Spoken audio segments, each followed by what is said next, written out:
Hello students, welcome to my YouTube channel. और आज हम डिस्कस करेंगे इलेक्ट्रोस्टैटिक पोटेंशियल्स एंड कैपेसिटेंस का सेकंड पार्ट।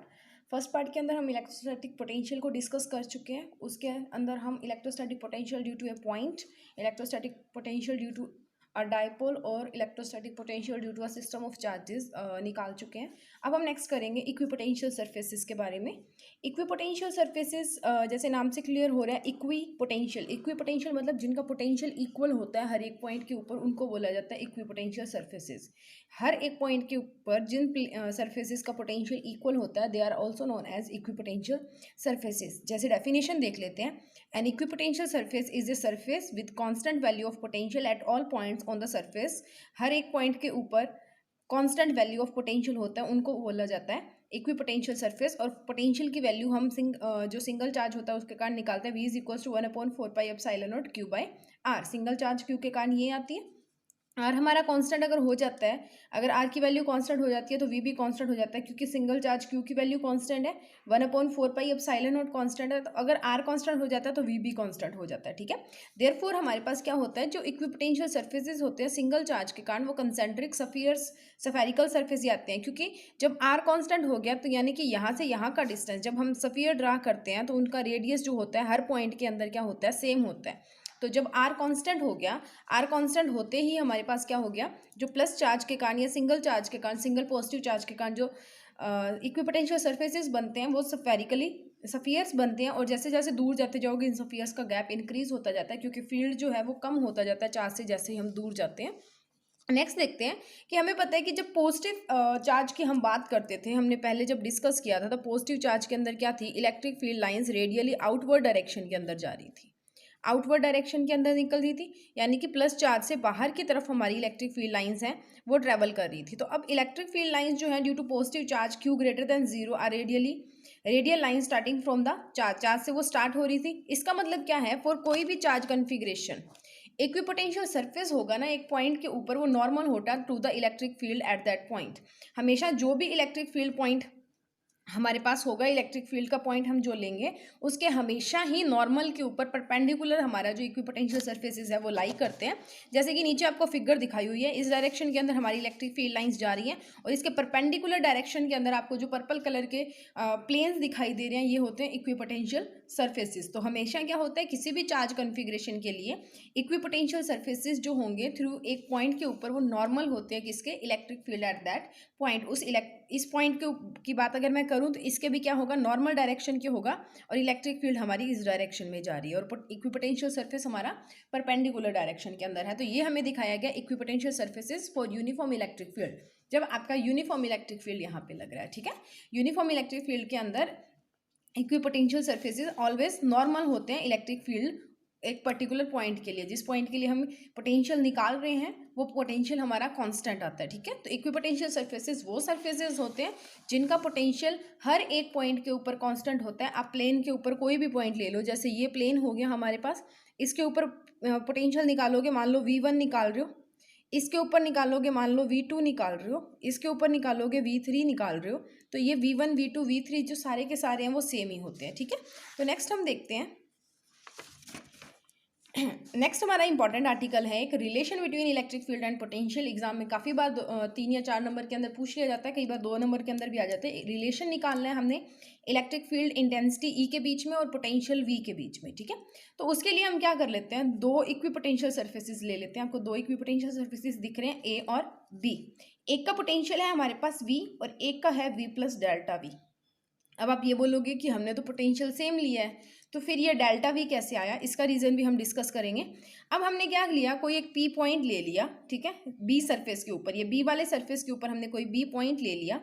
अब डेल्टा L जो है वो परपेंडिकुलर सरफेस, जैसे हमारे पास अगर मैं बात करूं तो इक्विपोटेंशियल सरफेसेस ऐसे पड़े हैं। ठीक है, ऐसे पड़े हैं इक्विपोटेंशियल सरफेसेस, या अगर आप दिखाना चाहूँ मैं तो जैसे ये है। ठीक है, ऐसे पड़े हैं इक्विपोटेंशियल सरफेसेस और इनके बीच में ऐसे ये जो डिस्टेंस है, ये जो आपको रेड कैप का डिस्टेंस दिख रहा है that is known as delta l, ये डिस्टेंस डेल्टा एल है। जैसे हमने क्या किया, कोई पी, ये हमारा बी सरफेस था, इसके ऊपर हमने पी पॉइंट लिया और बी से जब हमने ए मूव करना है तो डेल्टा एल का डिस्टेंस इन दोनों के बीच में होना चाहिए, ठीक है। तो ये हमारे पास जो रेड वाला दिख रहा है that is delta l. A B से ए का जो डिस्टेंस है परपेंडिकुलर डिस्टेंस, उसको बोला गया डेल्टा एल, ठीक है।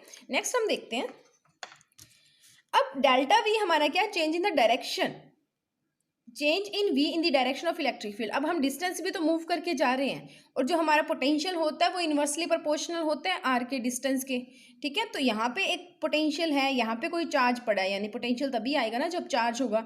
यहाँ पे चार्ज पड़ा है, तो इस सरफेस से इस सरफेस पे जब आप डिस्टेंस मूव करके जा रहे हो तो यहाँ पे कुछ ना कुछ इसके पोटेंशियल के ऊपर इफेक्ट तो पड़ेगा, इसके कारण कुछ ना कुछ फील्ड तो आएगी, या तो अट्रैक्ट करे, अट्रैक्ट भी कर सकता है, रिपेल भी कर सकते हैं, वो डिपेंड करता है गिवन कंडीशंस के ऊपर। तो उसी वजह से हमने क्या लिया, यहाँ पे v प्लस डेल्टा वी लिया है। उसके बाद में आपको e की डायरेक्शन दिखाई हुई है, तो इसके लिए हमने कंसीडर क्या करना है कि हमारे पास दो क्लोजली स्पेस्ड इक्विपोटेंशियल सरफेसेज हैं a और b। एक का पोटेंशियल v था, एक का v प्लस डेल्टा वी था। अब डेल्टा वी हम डिस्कस कर चुके हैं, p पॉइंट हम डिस्कस कर चुके हैं, डेल्टा एल बता दिया कि परपेंडिकुलर डिस्टेंस है of surface a from point P से ले लो चाहे B सरफेस से ले लो, क्योंकि पॉइंट P B सरफेस के ऊपर ही लिया हुआ है। अब हम यूज कर लेते हैं कि हमने क्या करना है कि एक यूनिट पॉजिटिव चार्ज को मूव करना है डेल्टा एल के along from B to A, B से ए तक हमने क्या करना है, हमारे जो चार्ज है उसको लेके जाना है। जैसे हम फिर डिस्कस देख लेते हैं कि ये हमारे पास इक्विपोटेंशियल सरफेसेस थे, मान लो दो, ये उनके बीच का डिस्टेंस था, ठीक है। परपेंडिकुलर डिस्टेंस जिसको बोलते हो, ये परपेंडिकुलर डिस्टेंस था, तो इसके अलोंग हमने कोई यूनिट पॉजिटिव चार्ज मूव करना है, इसके अलोंग, ठीक है। यहाँ से पॉजिटिव चार्ज उठाया, यहाँ पे लेके आना है। तो अब यहाँ से जब पॉजिटिव चार्ज को उठाओगे तो यहाँ पे जब लेके आओगे तो वही पोटेंशियल की डेफिनेशन आगे कुछ काम करना पड़ेगा, क्योंकि देखो दोनों के पास पोटेंशियल है, पोटेंशियल होने का मतलब चार्ज है, तो इलेक्ट्रिक फील्ड तो लग रहा है, इलेक्ट्रिक फील्ड की डायरेक्शन भी हम ऊपर बना चुके हैं, ठीक है। तो अब इस इलेक्ट्रिक फील्ड के अगेंस्ट हमने यहाँ से Q charge, unit positive charge उठाना है इस पॉइंट से, और इसको इस डिस्टेंस के अलोंग, इसको इस डिस्टेंस के अलोंग हमने कहाँ लेके जाना है, इस पॉइंट पे लेके आना है, ए बी से उठा के ए पे लेके आना है, ठीक है। तो इसके लिए देखिए यहां से हमारे पास वर्क कितना होगा, वर्क डन हमारे पास देखो होता है क्या, फोर्स इनटू डिस्प्लेसमेंट होती है, एफ डॉट डी एल हम उसको लिखते हैं। अब एफ वर्क डन हम जब निकालेंगे तो अब फोर्स कौन लग रहा है, इलेक्ट्रोस्टैटिक फोर्स के अगेंस्ट लेके आ रहे हैं, तो इलेक्ट्रिक फील्ड का फोर्स आएगा, तो F is replace by magnitude of E vector that is dot delta l. ये हो गया हमारा डेल्टा डब्ल्यू, छोटा सा वर्क डन, ठीक है, थोड़े से अमाउंट का वर्क डन। तो अब ये थोड़ा से अमाउंट का वर्क डन जो होता है that is also equals to potential difference, कि दो के बीच में जो पोटेंशियल डिफरेंस आता है वो भी तो वर्क डन ही होता है, क्योंकि हम पोटेंशियल डिफरेंस में क्या करते हैं, देखो ये यहाँ पे हमारे पास कोई पी पॉइंट था, ठीक है, यहाँ पे हमारे पास यूनिट पॉजिटिव चार्ज पड़ा था। अब इसी यूनिट पॉजिटिव को उठा के मैंने कहाँ पे लेके आना था, ए पॉइंट पे लेके आना है, तो इसका जो पोटेंशियल निकलेगा वी ए निकलेगा। अब इसको उठा के मैंने कहाँ पे लेके जाना था, सेम ही चार्ज को उठा के अगर मैं बी पॉइंट पे लेके जाऊँ तो एक पोटेंशियल और आएगा दैट इज वी बी। अब दोनों के बीच में कितना वर्क डन हुआ that is given by the potential difference, यानी कि V A minus V B. दो पॉइंट्स के ऊपर अलग अलग उठा के अगर हम लेके जाएंगे तो क्या आएगा, V A minus V B. तो अब हमारे पास क्या है, पोटेंशियल सर्फेसिस भी तो दो ही हैं, ठीक है, दो इक्विपोटेंशियल सर्फेसिस है ना, तो ये वर्क डन हमारा किसके इक्वल हो गया, V B minus V A के। वी बी की वैल्यू हमें पता है दैट इज वी, और वी ए की वैल्यू हमें पता है वी प्लस डेल्टा वी। हमने जस्ट वैल्यूज यहाँ पे पुट की है, V minus V plus delta V. अब ये वर्क डन की value E dot D L हम ऊपर निकाल चुके हैं, ठीक है। ई डॉट डी एल किसके इक्वल आ गया, ब्रैकेट को ओपन करो, वी माइनस का साइन अंदर जाएगा, माइनस का वी प्लस माइनस माइनस, तो माइनस का डेल्टा वी यहाँ तक आ जाएगा, वी से वी कैंसिल हो गया, वी माइनस वी जीरो, तो E D L E delta L किसके इक्वल हो गया, माइनस का डेल्टा वी के इक्वल। तो E is equal to minus del V by del L. ये एक आपका रिलेशन होता है जो मेनली हम यूज करते हैं जब इलेक्ट्रिक फील्ड से हमने पोटेंशियल निकालना होता है, दैट इज बहुत बहुत ज़्यादा इंपॉर्टेंट रिलेशन है, इसके न्यूमेरिकल्स भी आते हैं, is equal to minus del V by del L. अब हमने अगर मैग्नीट्यूड की टर्म में लिखना होता है तो हम क्या करते हैं, इस माइनस साइन को क्या करते हैं, मैग्नीट्यूड के अंदर लेते हैं, और ई वेक्टर को हम क्या लिख सकते हैं, magnitude of E vector is equal to del V by del L. Negative sign को जो मॉडुलस है वो कंज्यूम कर लेता है। तो ये हमारा था relation between electric field and potential. Electric field is equal to minus del V by del L के इक्वल होता है, ठीक है। अब देखो जो हमारा इलेक्ट्रिक फील्ड है, इलेक्ट्रिक फील्ड जो है वो डायरेक्शन में है, उस डायरेक्शन में जिसके अंदर पोटेंशियल डिक्रीज कर रहा है, क्योंकि हमारे पास क्या आया था कि जो इलेक्ट्रिक फील्ड था that is equal to minus d v by d l, minus d v आ गया ना, तो माइनस डीवी यानी कि पोटेंशियल तो नेगेटिव का होता जा रहा है, ठीक है। तो पोटेंशियल माइनस का था, तो यहाँ पे आपकी जो इलेक्ट्रिक फील्ड की डायरेक्शन होगी वो होगी जिसके अंदर आपका पोटेंशियल डिक्रीज कर रहा है, ठीक है। उसके बाद में क्या है कि मैग्नीट्यूड ऑफ ई हमारे पास होता है equal to magnitude of potential divided by displacement normal to the equipotential surface. ये वही कहता है, बस वर्ड्स के अंदर लिखा है कि जो ई का मैग्नीट्यूड होगा that is equals to magnitude of del V by del L के इक्वल होता है। ये हमारा रिलेशन होता है ई और वी के बीच का, ठीक है। नेक्स्ट है हमारे पास पोटेंशियल एनर्जी निकालेंगे। अब हम पोटेंशियल एनर्जी निकालने के लिए हम एक सिस्टम ऑफ चार्जेस का यूज़ करें। इसके अंदर हमारे पास दो चार्जेस हैं Q1 और Q2। हम किसी पर्टिकुलर ओरिजिन के ऊपर हमने इन्फिनिटी से, मान लो कि इनिशियली ये चार्जेस दोनों के आते इन्फिनिटी के ऊपर थे, तो इन्फिनिटी से उठा के हमने क्या करना है, इन दोनों चार्जेस को O के ऊपर लेके आना है, तो यहाँ पे वर्क डन होगा, ठीक है। अब वर्क डन के अंदर क्या करेंगे, हमने क्या किया, सबसे पहले हमारा जो Q1 चार्ज था वो R1 डिस्टेंस पे पड़ा था और Q2 चार्ज था वो R2 डिस्टेंस पे पड़ा था। इस Q1 चार्ज को मैं उठा के इधर लेके आऊँ, मान लो R1 को ये डिस्टेंस है, मैं यहाँ से उठा के यहाँ पे ले आई। अब क्या है कि जब हम Q1 को उठा के लेके आ रहे हैं, इस प्लस Q के पास, ओरिजिन के पास कोई चार्ज नहीं था, तो यहाँ पे इस Q1 के ऊपर कोई भी फोर्स नहीं लगेगा, कोई भी फोर्स नहीं लगेगा। केस 1 देखिए, अगर चार्ज Q1 को हम ब्रॉड करते हैं from infinity to a point R1, F external यहाँ पे 0 है। अब हम जो भी यहाँ पे पोटेंशियल एनर्जी निकाल रहे हैं उसके अंदर एक्सटर्नल फोर्स 0 है। जब एक्सटर्नल फोर्स 0 हो गया तो हमारे पास वर्क डन क्या होता है, F डॉट डी एस के इक्वल होता है। Work done is F dot D S, इसके इक्वल होता है। अब जब F ही 0 है तो वर्क डन अपने आप 0 हो गया, तो वर्क डन क्या हो गया, 0। तो potential produce by Q1 is, एक सिंगल चार्ज के कारण जो पोटेंशियल होता है वो लिख दो, that is V 1/4 pi epsilon naught Q1 R1 P। R1 P हमारा कोई भी P पॉइंट के ऊपर हम इसको जब लेके आ रहे हैं, या R1 पॉइंट के ऊपर जब हम इसको लेके आए हैं, तो उसका डिस्टेंस है R1 P, ठीक है। अब दूसरे चार्ज को जब हम उठा के लेके आए, देखो from the definition work done in bringing Q2 from the infinity to the point R2 is Q2 times the total potential due to Q1। अब इसमें क्या होता है, हम यहाँ पे अब इससे उठा के हम यहाँ ले आ चुके हैं। अब ओरिजिन के ऊपर कोई ना कोई चार्ज हमारा है। अब जब Q2 को उठा के आप लेके आओगे तो ये Q1 भी तो इसको इफेक्ट करेगा। तो टोटल पोटेंशियल की बात अगर मैं यहाँ पे करूँ तो जितना पोटेंशियल Q1 ने जनरेट किया था वो मल्टीप्लाई हो जाता है Q2 से, और वही सेम वैल्यू हमारे पास आ जाती है। यानी कि जो हमारा पोटेंशियल आएगा eight R2 is due to Q1, ठीक है, Q2 टाइम्स हो जाएगा। यहाँ पे कोई मैंने R1 डिस्टेंस लिया था, यहाँ पे मैं कोई R2 डिस्टेंस ले लेती हूँ। उसके ऊपर जब हम Q2 को उठा के लेके आएंगे तो इसका जो पोटेंशियल था, ये पोटेंशियल हमने निकाला था, ठीक है, इसके साथ हम मल्टीप्लाई कर देते हैं किसको, Q2 को, और P की जगह पे क्या आ जाएगा, 2 आ जाएगा, ठीक है। तो वो पोटेंशियल हमारे पास क्या आ जाता है, that is work done is equal on Q2 is 1/4 pi epsilon naught Q1 Q2 divided by R12, और यही हमारे पास किसकी वैल्यू आ गई, पोटेंशियल की वैल्यू आ गई 2 के कारण, ठीक है। अब देखो इलेक्ट्रोस्टैटिक फोर्स हमारा क्या होता है, कंजर्वेटिव नेचर का होता है, क्योंकि जब भी हम पोटेंशियल डिफरेंस की बात करते हैं हम लिखते हैं minus V A minus V B, यानी कि हम सिर्फ ए और बी पॉइंट्स की बात करें, बीच में से हम किस रास्ते से चल के ए और बी पॉइंट तक पहुंचे उसकी बात नहीं करते होते। तो जो फोर्सेज आपके सिर्फ इनिशियल और फाइनल पोजिशन पे डिपेंड करते हैं उनको बोला जाता है कंजर्वेटिव फोर्सेज, ठीक है। तो अगर आपका इलेक्ट्रिक फोर्सेस जो है, इलेक्ट्रोस्टैटिक फोर्स है, वो कंजर्वेटिव होता है, तो जो वर्क डन हमारे चार्जेस या कोई मीडिया करती है वो as a potential energy store होता है हमेशा, ठीक है। तो एज ए पोटेंशियल एनर्जी हमेशा स्टोर होता है अगर आपका फोर्स कंजर्वेटिव है। तो यहाँ पे इलेक्ट्रोस्टैटिक फोर्स कंजर्वेटिव है क्योंकि सिर्फ इनिशियल और फाइनल पोजीशंस पे वो डिपेंड कर रहा है। अब ये जो एनर्जी है ये स्टोर हो जाती है in the form of potential energy. तो जो हमारा वर्क डन आया था 1/4 pi epsilon naught Q1 Q2 bye R12, यानी कि जो पोटेंशियल आया था that is equal to U is potential energy, वही वर्क डन हमारा किसके इक्वल हो जाता है, पोटेंशियल एनर्जी के इक्वल हो जाता है, that is equal to 1/4 pi epsilon naught Q1 Q2 divided by R12, ठीक है। बस सिंपल करना है, ये नहीं है कि Q1 वाला आप ऐड करोगे, Q1 वाला ऐड नहीं करना, क्योंकि जब हमने Q2 का वर्क डन निकाला है ना उसमें 1 और 2 दोनों का इफेक्ट आ रहा है, तो हम जस्ट यही वर्क डन लेंगे और यही वर्क डन जो हमारा था W वो चेंज हो जाता है किसमें, U के अंदर, दैट इज पोटेंशियल एनर्जी। अब देखो अगर ये Q1 और Q2 का जो प्रोडक्ट है वो ग्रेटर देन 0 हो, मतलब प्लस का हो, पॉजिटिव हो, तो हमारी जो पोटेंशियल एनर्जी है वो पॉजिटिव आएगी। अब पॉजिटिव पोटेंशियल एनर्जी है यानी कि जो इलेक्ट्रोस्टैटिक फोर्सेस लगेंगे वो रिपल्सिव नेचर के लगेंगे। पॉजिटिव पॉजिटिव क्या कर रहे हैं, रिपेल। चार्जेस भी पॉजिटिव है, एनर्जी भी पॉजिटिव है, तो दोनों क्या करेंगे, रिपेल करेंगे।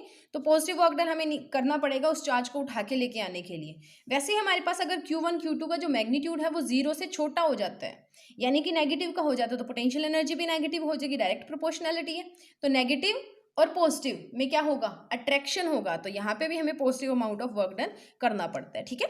अब उसके बाद में है कि अगर हमने सिस्टम ऑफ चार्जेस के लिए निकालनी हो, तो मतलब हमारे पास 3 चार्जेस हो, 4 चार्जेस हो, 5 चार्जेस हो, तो हमने क्या करना है, देखो Q1 और Q2 का काम तो आपने सेम ही रखना है। जैसे देखो, जब मैं Q1 को उठा के लेके आ रही हूँ तो वर्क डन 0 है, क्योंकि हमने एक्सटर्नल फोर्स नहीं लगाई है। तो V1 जो हमारा आएगा that is 1/4 pi epsilon naught Q1 R1P, जो हम प्रीवियस केस में निकाल के आ चुके हैं, सेम वही वैल्यू आएगी, ठीक है। अब Q2 क्या आएगा, Q2 आएगा हमारा to bring Q2 the work done किसके इक्वल आएगा, Q2 V के इक्वल आएगा। V वो जो पोटेंशियल Q1 इसके ऊपर लगा रहा है उसके, तो ये हमारे पास इसका V था, ठीक है। तो हमने इसको मल्टीप्लाई कर दिया 1/4 pi epsilon naught Q1 upon R1P था, P की जगह पे 2 आ गया, और Q2 से हमने इसको मल्टीप्लाई कर दिया। अब फोर्सेस कंजर्वेटिव है, तो ये क्या हो जाएगी, पोटेंशियल एनर्जी की फॉर्म में स्टोर होगा वर्क डन। अब ये पोटेंशियल एनर्जी की फॉर्म में हमारा वर्क डन क्या हो गया, स्टोर हो गया। तो अब हमारे पास क्या होता है कि जब हम नॉर्मल अगर अलग अलग का निकालते हैं, एक तो ये इसके कारण पोटेंशियल आया, एक क्या होगा, इसका खुद का पोटेंशियल भी तो आएगा। इसका खुद का जो पोटेंशियल आएगा that potential is equals to 1/4 pi epsilon naught Q2 divided by R2P, ठीक है, इसके इक्वल आ जाएगा। ये V1 था, ये V2 था। अब हमने पहले डिस्कस किया था कि जो हमारा पोटेंशियल होता है वो भी सुपरपोजिशन प्रिंसिपल को ओबे करता है। तो सुपरपोजिशन प्रिंसिपल को ओबे करने का मतलब टोटल V जो होगा 1 और 2 के कारण that is a product addition of, यानी कि इन दोनों का सम होगा। तो हमने इनका जब ऐड किया तो 1/4 पाई एप्सिलॉन नॉट कांस्टेंट था, Q1 upon R1P plus Q2 upon R2P हमारे पास क्या आ गया, कांस्टेंट आ गया। तो ये है हमारा किसी भी पर्टिकुलर पॉइंट के ऊपर potential due to this and this, ठीक है। क्लियर हुआ यहाँ तक। अब दोनों को ऐड करना है, सुपरपोजिशन प्रिंसिपल लगा लो। Q2 जो है उसके ऊपर दो तरह के फोर्सेस लगेंगे, दो तरह का जो पोटेंशियल है वो जनरेट होता है। एक तो Q1 के कारण होगा और एक हमारा किसके कारण होगा, जो खुद Q2 है उसके कारण। जो Q1 के कारण हुआ था तो उसमें तो हमने क्या कर दिया, Q2 को मल्टीप्लाई कर दिया V1 से, हमारे पास आंसर आ गया। अब यहाँ पे V2 को जब हम निकालेंगे, अकेला V2 का भी तो आएगा, तो अकेला V2 का इतना आ रहा था। तो अब जब टोटल पोटेंशियल निकालोगे तो ये दोनों ऐड हो जाते हैं, ये दोनों ऐड हो गए तो हमारे पास टोटल पोटेंशियल की वैल्यू ये बन जाती है, ठीक है। नेक्स्ट देखते हैं। अब Q3 को उठा के लेके आना है, तो Q3 क्या हो जाएगा, अब Q1 और Q2 दोनों का जितना पोटेंशियल आया था उसको हम मल्टीप्लाई कर देते हैं, किससे, Q3 से। तो हमने क्या किया, ये दोनों का जो पोटेंशियल था ये आ रहा था हमारे पास, ये वाली टर्म हमने इसको क्या किया, मल्टीप्लाई कर दिया, किससे, Q3 से। 1/4 पाई एप्सिलॉन नॉट हमारा बाहर था, अंदर जाके Q3 मल्टीप्लाई होगा तो यहाँ पे बनेगा Q1 Q3, यहाँ पे बनेगा Q3 Q2, ठीक है। तो 1/4 pi epsilon naught Q1 Q3 divided by R13, ऊपर जो होंगे वही नीचे आएंगे यहाँ पे, ठीक है। हमेशा याद रखना, ऊपर अगर एक अकेला चार्ज है Q1 है तो वहाँ पे आप P लगा सकते हो। अगर ऊपर दो चार्जेस हैं Q1 और Q2 तो R आपका 1 2 आएगा, अगर Q1 और Q3 है तो R13 आएगा, अगर Q2 और Q3 है तो R23 आएगा, ठीक है। नेक्स्ट हमारे पास है work done in assembling the charges. अब टोटल वर्क डन निकालना है, तो जितने भी वर्क डन हम पहले निकाल के आए हैं, एक वर्क डन हमने ये निकाला था, ठीक है, Q1 के कारण जो हो Q2 को करना पड़ा था वो वर्क डन। अब जो Q3 को करना पड़ रहा है Q1 और Q2 के कारण, एक वो वर्क डन, ठीक है। दोनों वर्क डन हम निकालेंगे। अब दोनों वर्क डन जो निकले हैं उनको क्या कर दिया, ऐड कर दिया। 1/4 पाई एप्सिलॉन नॉट कांस्टेंट है, यहाँ पे रखा, Q1 Q2 R12, Q1 Q3 R13, Q2 Q3 R23। देख लो ऊपर जो इंडिसेस बन रहे हैं वही R के इंडिसेस बन रहे हैं, ठीक है। तो ये हमारा आ गई potential energy due to a system of charges, जब हमारे पास एक्सटर्नल फोर्स जो थी F एक्सटर्नल जो था दैट इज इक्वल्स टू 0 था, ठीक है। क्लियर हुआ, ये हमारे पास आ गया एक्सटर्नल फोर्स के बिना पोटेंशियल एनर्जी। अब हम कहेंगे एक्सटर्नल फोर्स लगा के फिर पोटेंशियल एनर्जी निकालेंगे, यानी कि potential energy in an external field. External field के अंदर हमारी पोटेंशियल एनर्जी क्या आनी चाहिए। अब देखिए, एक सिंगल चार्ज के कारण, अब देखो E हमने इसके ऊपर एक्सटर्नल फील्ड अप्लाई कर दिया, ठीक है। Now work done in bringing, अब कितना वर्क डन करेगा, that W is equal to QV। अब QV कैसे आया, क्योंकि हमने पोटेंशियल प्रीवियस वीडियो के अंदर निकाला था W बाई Q, तो यहाँ से W इज इक्वल टू किसके इक्वल आएगा, QV के इक्वल आएगा, वही निकाला है, ठीक है। तो एक चार्ज के कारण हमारा ये आ गया, ठीक है। चाहे आप इसको 1 लेके चलना चाहते हो तो वो ले लो। अब पोटेंशियल एनर्जी क्या होगी, जो वर्क डन है वो स्टोर होगा पोटेंशियल एनर्जी की टर्म में, क्योंकि हमारा फिर एफ एक्सटर्नल जो होगा या इलेक्ट्रोस्टैटिक फोर्स जो होता है वो कंजर्वेटिव नेचर का होता है। तो यू हमारी किसके इक्वल आ गई, क्यू वी और आर के इक्वल। आर हमारा जो पोजीशन वेक्टर है उसको हम लेके चल रहे हैं।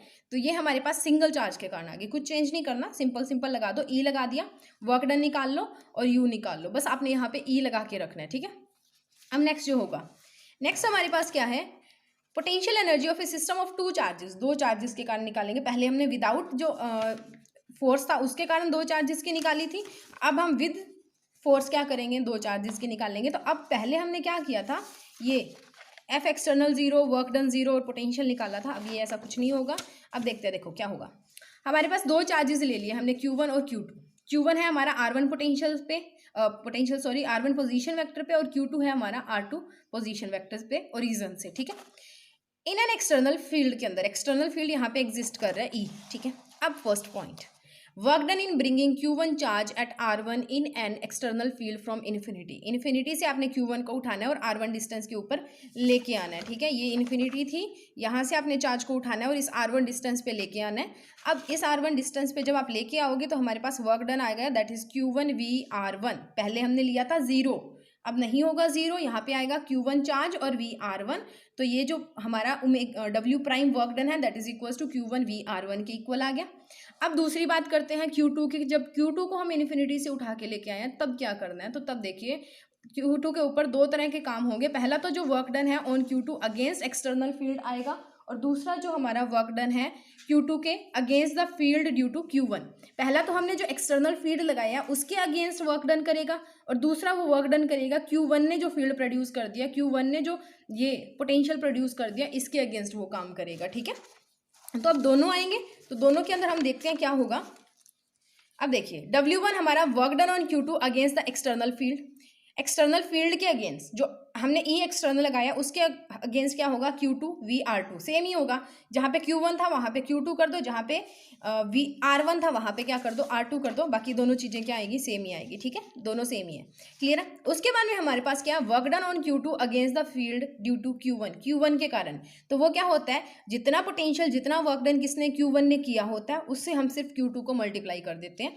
तो जितना वर्क डन Q2 ने किया था उसको हमने Q1 ने किया था उसको हमने Q2 से मल्टीप्लाई किया, that is W2 is equal to 1/4 pi epsilon naught Q1 Q2 divided by R1 2। ऊपर जो 1 और 2 हैं तो 1 2 ही होंगे, ऊपर अगर अकेला तो P अप लगा लेते हो साथ में किसी P पॉइंट के। अब R1 2 हमारा डिस्टेंस था बिटवीन Q1 एंड Q2 जो हमने पीछे निकाला था, हमने पहले कर भी चुके हैं इसको। कहाँ पे था, एक मिनट बता देती हूँ मैं आपको। ये रहा, ठीक है, ये रहा R1 2, क्लियर है। अब उसके बाद में हमारे पास क्या है, जो भी वर्क डन आया है, यहाँ पे एक वर्क डन आया है W1, ठीक है, एक W प्राइम हम पीछे निकाल चुके हैं Q1 के कारण, और एक W2 आ रहा है। तो तीनों वर्क डन, यानी कि ये जितने भी वर्क डन है हमने इनको प्लस कर देना है। तो W किसके इक्वल आ गया, W1 प्लस W2। अब W1 प्लस W2 के इक्वल आया, इन दोनों को ऐड किया तो Q2 VR2 plus 1/4 pi epsilon not. क्योंकि W प्राइम हमने इसलिए नहीं लिया क्योंकि इसके अंदर उसका पूरा इफेक्ट आ रहा है, ठीक है, इसलिए हमने सिर्फ W2 लिया है। ये ऐड किया, ऐड करने के बाद में अब ये वर्क डन वो वर्क डन है जो हमने Q2 टू R2 के ऊपर हम आए हैं, ठीक है, work done in bringing Q2 to R2। Final जो हमारा वर्क डन होगा वो है potential energy of the system किसके इक्वल होगा, W prime plus W, Q1 का प्लस Q2 का जो होगा वो दोनों ऐड हो जाएंगे। देखो इसको सिंपली ले लो कि Q2 के कारण जो टोटल वर्क डन आ रहा था that is equal to this. अब ये वर्क डन प्लस जो Q1 ने वर्क डन किया था दोनों स्टोर हो जाते हैं एज ए पोटेंशियल एनर्जी। अब जब वो as a potential energy store होते हैं, क्योंकि हमारा फोर्स क्या होता है, कंजर्वेटिव नेचर का है, इलेक्ट्रोस्टैटिक फोर्स, तो U की वैल्यू क्या आएगी, W prime plus W prime की वैल्यू थी Q1 V R1 plus Q2 V R2 that is plus Q1 Q2 divided by 4 pi epsilon not R1 2। ये हमारी पोटेंशियल एनर्जी आ जाती है एक टू सिस्टम ऑफ चार्जेस के कारण, कि हमारे पास जब दो सिस्टम ऑफ चार्जेस होते हैं उनके कारण, ठीक है। अब उसके बाद